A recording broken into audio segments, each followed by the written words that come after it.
Hello అందరికీ నమస్తే. అందరు ఎలా ఉన్నారు? బాగున్నారా? ఈ వీడియోలోని నేను మీకు మైసూర్ ప్యాలెస్ చూపిస్తున్నాను. ఈ వీడియో మొత్తం మైసూర్ ప్యాలెస్ అనమాట. సో ఏంటంటే నేను కొంచెం ఇన్ఫర్మేషన్ అనేది సెర్చ్ చేసి నాకు తెలిసిన ఇన్ఫర్మేషన్ అనేది మీకు చెప్తాను మైసూర్ ప్యాలెస్ కోసం. ఇక్కడ ఏంటంటే మనం లోపలికి ఎంటర్ అవుతున్నాం. ప్యాలెస్ లోపలికి మెయిన్ ఎంట్రన్స్ నుంచి మాత్రం మనకి ఎంట్రీ లేదు. నార్త్ సౌత్ గేట్స్ నుంచి మాత్రం ఎంట్రీ అనేది ఉందంట. సో ఇక్కడ ఏంటంటే పోలీసుల సెక్యూరిటీ మాత్రం చాలా బాగుంది. సో లోపలికి వెళ్ళిపోయిన వెంటనే మనకి ముందు పాత మైసూర్ ప్యాలెస్ ఎలా ఉండేదో ఇక్కడ మనకి ఇదిగోండి, ఇక్కడ ప్యాలెస్ ఉంది కదా చిన్నది, అది ముందు మైసూర్ ప్యాలెస్ అలా ఉండేదంట. పక్కన చాముండి అమ్మవారి విగ్రహం ఉంది. ఆ విగ్రహంకి కోట్లు విలువ చేసే ఆభరణాలు అలంకరించి దసరా రోజు ఊరేగిస్తారంట. చాలా బాగా జరుపుతారంట దసరా రోజు. ఇక్కడ మీకు కొన్ని విగ్రహాలు చూపిస్తున్నాను కదా, ఇదేంటంటే ఇటలిక్ మార్బుల్తో తయారు చేయించారంట, రాజుగారికి గిఫ్ట్ ఇచ్చారంట. అండ్ ఇదేంటంటే వీణా గణేష విగ్రహం అంట. ఇలాంటిది జైపూర్ ప్యాలెస్లో ఉంటుందంట. ఇది మొత్తం గ్లాస్తో చేశారు. అండ్ పక్కన ఉన్న విగ్రహాలు ఏంటంటే రాజస్థాన్ మార్బుల్తో చేయించారంట. ఇంకా ఈ పెయింటింగ్స్ ఉన్నాయి కదా, ఇది యాక్చువల్గా బ్లాక్ అండ్ వైట్ పెయింటింగ్స్ అంట, అంటే పిక్చర్స్. దాన్ని కలర్ ఆయిల్ పెయింటింగ్తో చేశారంట. టోటల్గా ఒక 6 ఆర్టిస్టులు కలిపి చేశారంట. మొత్తం 13 సంవత్సరాలు పట్టిందంట వాళ్ళకి చేయడానికి.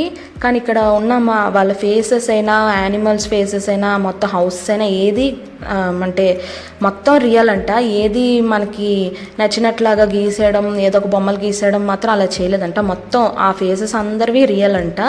కానీ చాలా బాగుంటుంది. రియల్గా చూస్తే మనకి ఇంకా బాగా తెలుస్తుంది అనమాట. అక్కడ ఉన్న ఎవరు ఇలాగ చేశారు, ఏంటి హిస్టరీ అనేది మొత్తం అక్కడ ఉంటుంది అనమాట. చాలా బాగుంటుంది డైరెక్ట్గా చూడడానికి మనకి. ఇంకోటి ఏంటంటే ఈ పెయింటింగ్స్ ఏమో 2D 3D దాంట్లో చేశారంట, అంటే మనకి అలాగ కనిపించడానికి. సో ఈ పెయింటింగ్ మెయిన్ ఆర్టిస్ట్ ఎవరంటే కేశవయ్య నాగరాజు గారంట మెయిన్ ఆర్టిస్ట్. కానీ చాలా బాగా చేశారు. మనం డైరెక్ట్గా చూస్తే మనకి ఇంకా బాగా కనిపిస్తుంది అనమాట. ఇక్కడ పైన మొత్తం డిజైన్ మొత్తం గోతిక్ అండ్ ఇస్లామిక్ స్టైల్లో చేయించారంట. ఇంకా ఈ పిల్లర్స్ ఉన్నాయి కదా, ఈ పిల్లర్స్ మనకి చెక్క పిల్లర్స్లా కనిపిస్తాయి, కానీ అది ఐరన్తో చేశారంట. అంటే క్యాస్ట్ ఐరన్తో చేశారంట, తుప్పు పట్టకుండా ఉండడానికి. ఈ పిల్లర్స్ సంబంధించిన క్యాస్ట్ ఐరన్ అంతా స్కాట్లాండ్ నుంచి తెప్పించారంట. ఇక్కడ ఒక్కొక్క వస్తువుకి ఒక్కొక్క స్టోరీ అనేది ఉంది. ఇక్కడ ఏంటంటే మొత్తం వాళ్ళ ఫొటోస్ అన్నీ పెట్టారనమాట. అక్కడ రాజుకి సంబంధించిన ఫొటోస్ అన్నీ. సో ఇదేంటంటే ఈ ప్యాలెస్ కట్టించింది ఎవరంటే కృష్ణరాజ వడియార్. యాక్చువల్గా స్టార్ట్ చేసింది వాళ్ళ అమ్మగారంట. ఇక్కడ ఫోటో ఉంది కదా, ఆవిడ స్టార్ట్ చేశారంట. దాన్ని ఎండ్ చేసింది కృష్ణరాజ వడియార్. 1897 స్టార్ట్ చేస్తే 1912 అయిందనమాట ఆ ప్యాలెస్ కట్టడం. ఇక్కడ నెక్స్ట్ ఏంటంటే ఇన్విటేషన్ బాక్సెస్ అనమాట. అవి మనకి మామూలుగా ఇన్విటేషన్ కార్డ్స్ ఎలాగొస్తే వాళ్ళకి ఇన్విటేషన్ బాక్సెస్లో వచ్చేవంట. ఇంకా వాళ్ళకి వచ్చిన కొన్ని గిఫ్ట్స్ అనేవి ఇక్కడ పెట్టారు. ఈ పైన మొత్తం డిజైన్ అనేది ఇస్లామిక్ గోతిక్ స్టైల్స్లోనే చేయించారు. ఇక్కడ మనకి యాక్చువల్గా 2 ఏనుగు తలలు ఉంటాయన్నమాట. అది పిక్ అనేది మరి ఎడిట్లో కట్ అయిపోయిందో లేకపోతే తీయడం మర్చిపోయామో తెలీదు. అదేంటంటే నిజంగా నిజమైన ఏనుగు తలలంట. మనకి బందీపురా దగ్గర ఉన్న మనుషులకి చాలా ఇబ్బంది పెట్టేవంట. సో రాజుగారు ఏమో వెళ్ళి 2 ఏనుగులను చంపేశారనమాట. ఆ ఏనుగు తలలు అనేవి అతను ఇక్కడ పెట్టుకున్నారు. సో ఇంకోటి ఏంటంటే ఇక్కడ సంబంధించిన వాళ్ళ సింహాసనాలు, ఇంకా వాళ్ళ అద్దాలు అన్నీ ఉన్నాయన్నమాట. చాలా ఇక్కడ ప్యాలెస్లోనే మ్యాక్సిమం చాలా అద్దాలు ఉన్నాయన్నమాట, అంటే మిర్రర్స్. చాలా ఎక్కడ పడితే అక్కడ మిర్రర్స్ అనేవి ఉన్నాయి. సో ఇదంతా బర్మటెక్ వుడ్తో తయారు చేసింది. ఇంకా ఎలిఫెంట్స్ బుర్ర అనేది అంటే పాడైపోతాయి కదా, సో అది పాడవకుండా ఎవ్రీ 1 ఇయర్కి ఒకసారి కెమికల్ టచ్అప్తోని చేస్తున్నారంట, కెమికల్ టచ్అప్ ఇస్తున్నారంట. సో ఇది ఇన్సైడ్ అంటే మనకి ఆ కోటలోనే ఇన్సైడ్ వ్యూ అనమాట. చాలా బాగుంది అసలు. ఇక్కడ సింహాలు అన్నీ ఉన్నాయి. సో మనకి లోపలికైతే ఎంట్రన్స్ ఏం లేదు, మనకి ఓన్లీ 1/4 చూపించారనమాట ప్యాలెస్లోని. 3/4 ఇంకా చాలా ఉందంట. కానీ యాక్చువల్గా రాయల్ ఫ్యామిలీ అనేది ఇంకా ప్యాలెస్లోనే ఉంటున్నారంట. నేను అది నిజమా కాదని చెప్పి నెట్లో కూడా సెర్చ్ చేస్తే నెట్లో కూడా ఉంది లోపల ఇంకా రాయల్ ఫ్యామిలీ అనేది ఉంటున్నారని చెప్పి. మనకి లోపల అయితే అలో లేదు. ప్యాలెస్ చుట్టూ మనకి అంటే ఇన్సైడ్ వెళ్ళొచ్చు, కానీ మరీ డీప్గా రూమ్స్లోకి అక్కడికి అలో చేయరు మనకి. సో ఇంకోటి ఏంటంటే ఈ ప్యాలెస్ మొత్తం అంతా కలిపి 72 ఎకర్స్లో కట్టించారంట. అందులో 4 ఎకర్స్ ఈ ప్యాలెస్ అంట. ఇంకా అలా ముందుకు వెళ్ళిపోతే లెఫ్ట్ సైడ్న కొన్ని గిఫ్ట్స్ అనేవి పెట్టారనమాట. వేరే కంట్రీ రాజులేమో ఈ రాజుగారికి ఇచ్చారంట గిఫ్ట్స్. అది చూపిస్తాను చూడండి. అక్కడ ఫస్ట్ స్టార్టింగ్ ఏమో దంతాలు ఉన్నాయి, అవి నిజమైన ఏనుగు దంతాలు అంట, దానికి ఏదో స్టోరీ ఉంది. సో తర్వాత ఏంటంటే కృష్ణుడు విగ్రహాలు ఉన్నాయి కదా, అది శ్రీలంక రాజు ఇచ్చారంట. తర్వాత ఏమో పక్కన సీతారాముల విగ్రహాలు అయితే మలేషియన్ రాజు ఇచ్చారంట ఈ రాజుకి ఆ గిఫ్ట్లు అనేవి. ఇంకా అక్కడ దంతాలు ఉన్నాయి కదా, ఆ దంతాలకు కూడా ఏదో స్టోరీ అనేది ఉంది. సో ఇక్కడ ఏంటంటే మనకి నెక్స్ట్ రథం ఉంది. ఆ రథం ఏంటంటే టోటల్గా 750 kgs వెయిట్ అంట. అందులోని 80 kgs అనేది గోల్డ్ ఉందంట. అందులోనే మనకి చాముండి అమ్మవారిని ఊరేగిస్తారంట. ఇదే ఆ రథం, చాలా బాగుంటుంది చూడడానికి. మేము ఫస్ట్ అది సిల్వర్ అనుకున్నాం, అంటే ఆ లైటింగ్కి వల్ల.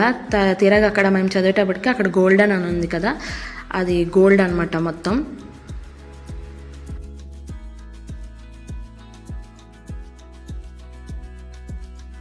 ఇంక ఇలా చాలా స్టాచ్యూస్ అనేవి ఉన్నాయన్నమాట ప్యాలెస్ చుట్టూను. సో ఇలా లోపలికి వెళ్తే చాలా అద్దాలు కూడా ఉన్నాయి. ఇంకా లోపలికి వెళ్తే ఆర్చ్ ఉంటుంది అనమాట, అదే మెయిన్ మనకి ఫేమస్ అనమాట. ఆ ఆర్చ్కి కూడా ఒక స్టోరీ ఉంది, అది మీకు తర్వాత చెప్తాను. ఇక్కడ సైడ్ చూసారా మొత్తం కట్టిస్తుంది, మరి మేబీ పైన ఉన్నారేమో, మరి మనకు తెలీదు. కానీ ఏ సౌండ్లు అయితే మాత్రం ఏం రాలేదు. ఇక్కడ ఇతనే అనమాట కృష్ణరాజా వడియార్. ఇతను 24వ రాజు అనమాట. సో ఇతనే కట్టించారు ఈ ప్యాలెస్ అనేది. ఇదే నేను చెప్పిన ఆర్చ్ ఇదే అనమాట. మనకి చివరి వరకు ఈ ఆర్చ్ అనేది కనిపిస్తుంది, కానీ మొత్తం ఈక్వల్గానే ఉంటుంది. చాలా బాగా కట్టించారనమాట. సో స్టోరీ చెప్తాను అన్నాను కదా, అది తెలుసుకునే ముందు మనం ఈ ఆర్కిటెక్చర్ మొత్తం ఎవరు చేశారు అనేది మనం తెలుసుకోవాలి. సో చీఫ్ ఆర్కిటెక్ట్ ఎవరంటే హెన్రీ ఎర్విన్ అనమాట. ఇంటీరియర్ డిజైన్ ఏమో రాఘవుల నాయుడు అనమాట. సో స్టోరీ ఏంటంటే ఈ ఆర్చ్కి సంబంధించిన స్టోరీ. అక్కడ మనకి కృష్ణరాజా వడియార్ ఉన్నారు కదా రాజుగారు. సో అతనేమో రాఘవుల నాయుడు ఇంటీరియర్ డిజైన్ అతన్ని పిలిచారంట. పిలిచి భోజనం చేస్తున్నప్పుడు ఇంటీరియర్ డిజైన్ కోసం డిస్కస్ చేశారంట. సో అతను వచ్చినప్పుడు ప్రింట్స్ తేడం మర్చిపోయారంట. సో ప్రింట్స్ తేడం మర్చిపోయినప్పుడు ఏం చేశారంటే అతను తినేసిన భోజనం ప్లేట్లోని పెరుగు వేసుకొని పెరుగుతోని ఇంటీరియర్ డిజైన్ అనేది గీసారంట ఆ ప్లేట్ మీద. సో అదనమాట ఆ చిన్న స్టోరీ. ఈ ఆర్చ్ అనేది అలా గీసి చూపించారంట అప్పుడు ఆ రాజుగారికి. ఇలా నేను పైన చూపిస్తున్నాను కదా, ఈ రూఫ్ అనేది యాస్బెస్టోస్ షీట్స్ పైన వేశారంట డిజైన్ అనేది. మొత్తం గ్రహాలు సంబంధించిన డిజైన్ అనేది ఉంది. అదేంటంటే మనకి ఎవ్రీ 6 years ఒకసారి గోల్డ్ టచింగ్ అనేది వేస్తారంట. ఇది మొత్తం రూఫ్ అంతా గోల్డ్ టచింగ్ వేసారంట. సో అది పోకుండా ఎవ్రీ 6 years ఒకసారి గోల్డ్ టచింగ్ అనేది, అంటే గోల్డ్ పోత్ అనేది వేస్తూ ఉంటారంట. ఆర్చ్ అది మొత్తం చూపించాను కదా, అది పబ్లిక్ దర్బార్ అనమాట. సో ప్రజలని రాజు అక్కడి నుంచే ఏదో అంటే డిస్కషన్స్ అవన్నీ చేస్తారు కదా, అవన్నీ అక్కడి నుంచే జరుగుతాయి. పక్కన బాల్కనీ ఉన్నాయి కదా, అక్కడి నుంచి రాయల్ లేడీస్ అనే వాళ్ళు అక్కడి నుంచి చూస్తారనమాట. సో ఇది పబ్లిక్ సంబంధించింది అనమాట. ఇక్కడి నుంచే మొత్తం అంతా బయట ఇంకా సైడ్న చాలా పెద్ద ప్లేస్ ఉంది, అక్కడ కూర్చొని అలాగా ప్రజలతో మాట్లాడడం బయటకి అలాగా చేస్తారంట. ఇంకా వేరే ఫంక్షన్స్ అన్నీ అవుతాయి కదా, అంటే సింగింగ్ డాన్సింగ్ అన్నీ చేస్తారు కదా, అది ప్యాలెస్ బయట నుంచి చేస్తున్నప్పుడు రాజు వాళ్ళు ఇక్కడ నుంచి చూస్తారంట. సో ఇక్కడ ఏంటంటే దసరా పండుగ అనేది చాలా బాగా చేసేవారంట రాజుగారు. ఇప్పటికీ మరి అవుతున్నట్టుంది, చాలా గ్రాండ్గా చేస్తారంట దసరా ఫెస్టివల్ అయితే మాత్రం. సో ఇది ఇంకా ఈ లోపలికి మాత్రం మనకి ఎలో లేదు. సో ఆ సైడ్ నుంచి ఇలాగ వస్తే మనకి రాజుగారు ప్రైవేట్ దర్బార్ ఉందన్నమాట. ఆ ప్రైవేట్ దర్బార్లోనే దసరా అప్పుడు పూజలు చేసేవారంట రాజు.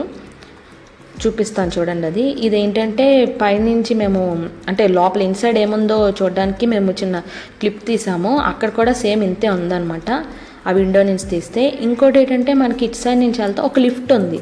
ఆ లిఫ్ట్ ఏమో మైసూర్లో ఫస్ట్ ఏసీ లిఫ్ట్ అనమాట. అది ఇప్పటికీ పనిచేస్తుందంట ఆ ఏసీ లిఫ్ట్ అనేది. ఇంకోటి ఏంటంటే చాండ్లేర్ ఉంటుంది కదా, ఆ చాండ్లేర్ కూడా ఇప్పటికీ వర్క్ అవుతుందంట. అది కూడా వేరే కంట్రీ నుంచి తెప్పించారంట. సో ప్రతి వస్తువు ఒక్కొక్క కంట్రీ నుంచి తెప్పించారు. ఇంకా రాజుగారికి ఏమో వేరే వేరే కంట్రీ రాజులేమో వచ్చి అతనికి గిఫ్ట్ ఇవ్వడం అలాగే చేశారనమాట. అవన్నీ మనకి మైసూర్ ప్యాలెస్లోని పెట్టి ఉంచారు. చాలా బాగుంటుంది అనమాట. మీరు ఎవరికైనా ఎప్పుడైనా వచ్చినా మైసూర్ ప్యాలెస్ చూడడం మాత్రం తప్పకండి, చాలా బాగుంటుంది. చూడడానికి. సో ఇదే అనమాట నేను చెప్పిన ప్రైవేట్ దర్బార్, రాజుగారు ప్రైవేట్ దర్బార్. ఇక్కడే దసరా తాలూకా పూజలన్నీ చేసేవారంట రాజుగారు. సో చూడండి అక్కడ మనకి రాణి తాలూకా సింహాసనం అవి కూడా ఉంటాయి మనకి. సో ఇక్కడ మనకి ఒకటి నేను డోర్ చూపిస్తాను, సిల్వర్ డోర్. యాక్చువల్ 2 డోర్లు ఉంటాయి. ఆ డోర్ నుంచే రాజుగారేమో ఎంటర్ అవుతారంట, ఆ లోపలికి ఎంటర్ అయ్యి ఈ లోపలికి వస్తారంట ఆ డోర్ నుంచి.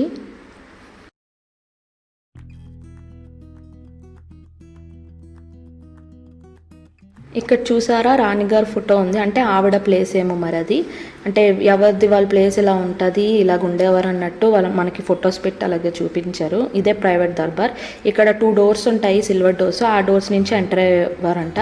అంటే అక్కడ ఉన్న గైడ్ చెప్తుంటే విన్నాను నేను అది. సో నాకు తెలిసిన ఇన్ఫర్మేషన్ అయితే నేను చెప్పాను.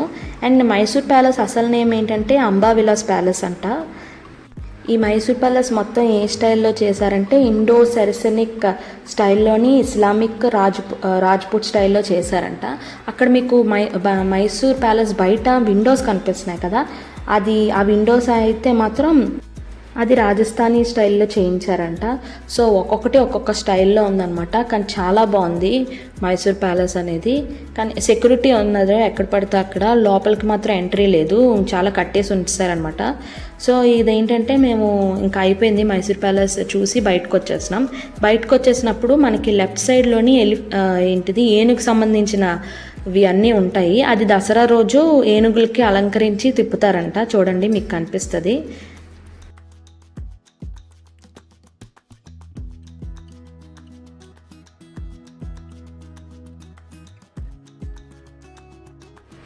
ఇవే అనమాట ఏనుగుకి తగిలించి దసరా రోజు తిప్పుతారంట. సో ఇలా బయటకు వచ్చిన తర్వాత కొన్ని బుక్స్ హిస్టరీ సంబంధించినవి ఉన్నాయి, అవి కావాలంటే కొనుక్కోవచ్చు. ఇదంతా మైసూర్ ప్యాలెస్ అనమాట.